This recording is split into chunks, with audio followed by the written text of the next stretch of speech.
이 제자들이요, 물고기를 153마리를 그물에 얻었어요.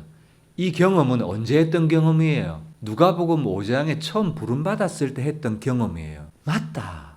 우리가 배와 그물을 버려두고 예수님을 따랐을 때, 모든 것을 버려두고 예수님을 따랐을 때 그때도 그랬지. 맞아. 그때 내가 죄인이라는 사실을 깨달았지. 물고기를 낚는 어부가 아니라 사람을 취하리라. 사람을 낚는 어부로 나를 불러주셨지. 그때 말씀에 순종했을 때 그 결과가 얻었지. 그런데 예수님도 없고 사명도 없고 말씀도 없을 때는 똑같이 빈 그물이야. 또 오른편에 던지라 했을 때 말씀에 순종했을 때는 또 결과를 보여주시는 거예요. 제자들은 언제 예수님이 책임져 주시는가 하면 순종하면 내가 너를 책임져 줄게 이거예요. 여러분 혹시 빈 그물의 현장 가운데 있지 않으십니까? 열심히 살고 노력하고 애쓰고 발버둥 치는데 베드로처럼 뭐는 없어요? 결과가 없어요. 빈 그물이에요. 근데 물고기가 어떻게 잡힙니까? 6절에 보세요. 이르시되 그물을 배 오른편에 던지라 그리하면 잡으리라. 여러분 오른편은 뭐 왼편과 달라서 그래요? 8절에 보시면 작은 배를 타고 배가 작죠? 배가 작으면 왼편에 던지나 오른편에 던지나 매일반이잖아요. 어느 편이 문제가 아니라는 거예요. 뭐가 문제예요?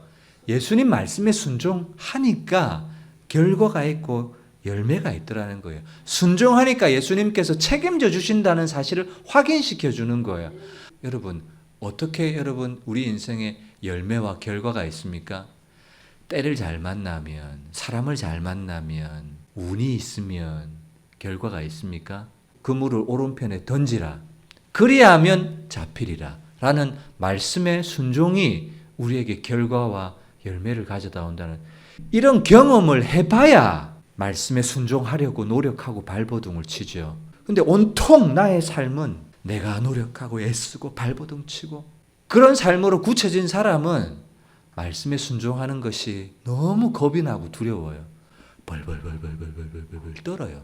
내가 순종하면 내가 망할 것 같고 그게 아니에요. 세상 사람들과 우리들이 살아가는 생존하는 열매 맺는 원리가 다르다는 사실을 여러분들이 말씀을 들으면서 믿음이 생겨나시기를 주님의 이름으로 축복합니다.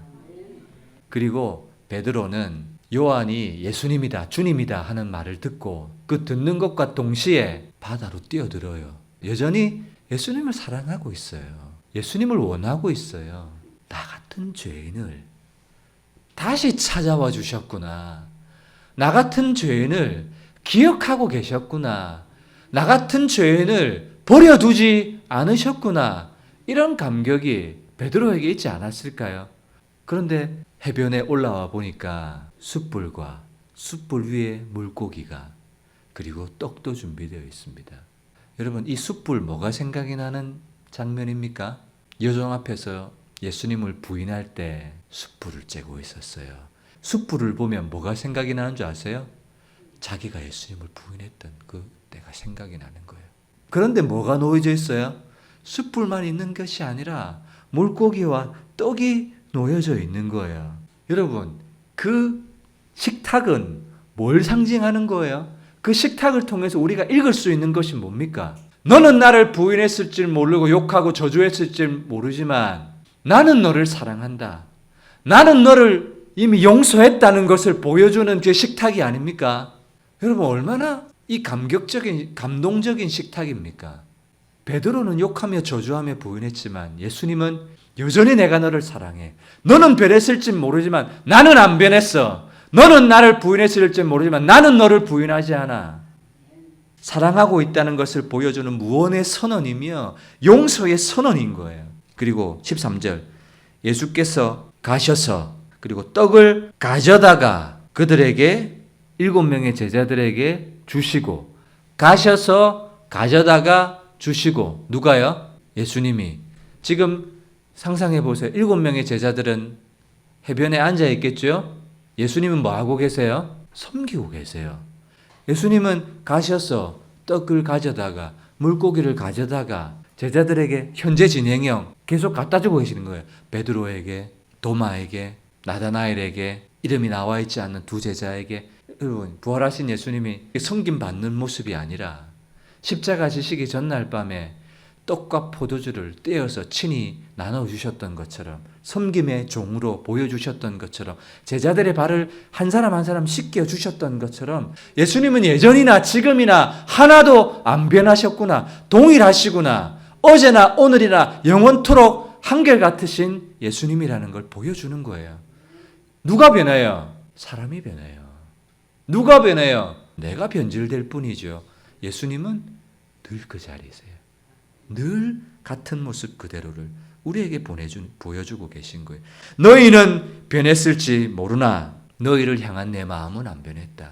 제자들은 부인하고 도망했고, 도마는 불신했고, 사탄도 정죄하고 있고, 그래서 스스로 멀어졌어요. 사명의 자리에서 형제를 굳게 해야 되는데 거기에서부터 멀어졌어요. 주님께로부터 멀어졌어요.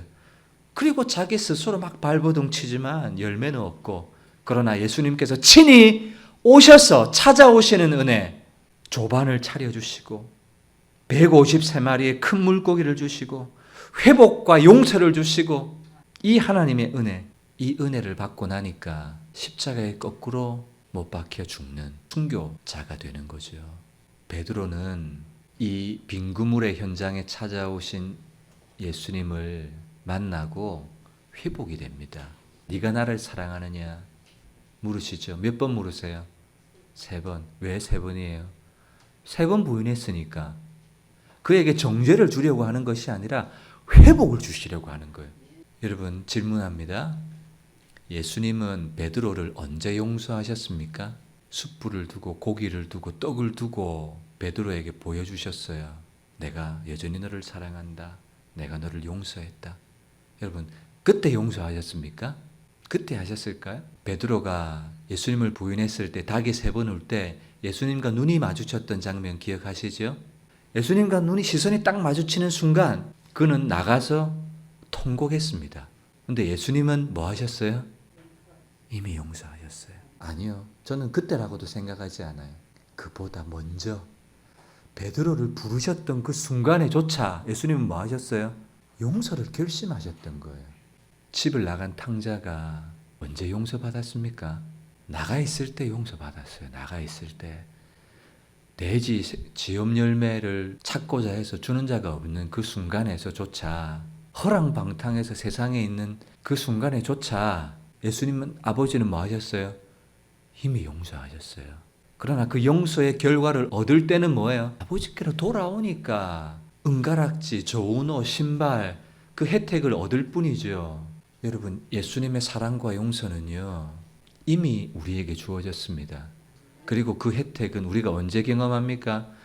예수님, 저는 죄인입니다. 저를 불쌍히 여겨주세요. 할 때 그 혜택을 경험하지만, 그때 용서를 얻는 것이 아니라 우리를 이미 창세전에 선택하시고 하나님의 자녀 삼으시고 예정하신 그때 이미 우리는 용서의 은혜를 받은 거예요.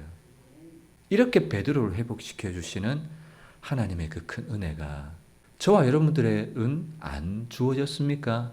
우리는 여전히 베드로보다, 도마보다 더 심각한 낯짝, 면목, 체면, 상실한 사람들 아닌가요? 내가 이러고도 성도일 수 있나? 내가 이러고도 제자일 수 있나? 그런데 예수님 뭐라고요? 나는 너를 여전히 사랑한다. 나는 너를 이미 용서했다. 여러분, 이 은혜 앞에 우리는 이제 어떤 반응과 태도를 가져야 하겠습니까? 더욱더욱 주님을 사랑할 수 있는, 더욱더욱 말씀에 순종할 수 있는 이 자리에 나갈 수 있는 저와 여러분들 되시기를 주님의 이름으로 축복합니다.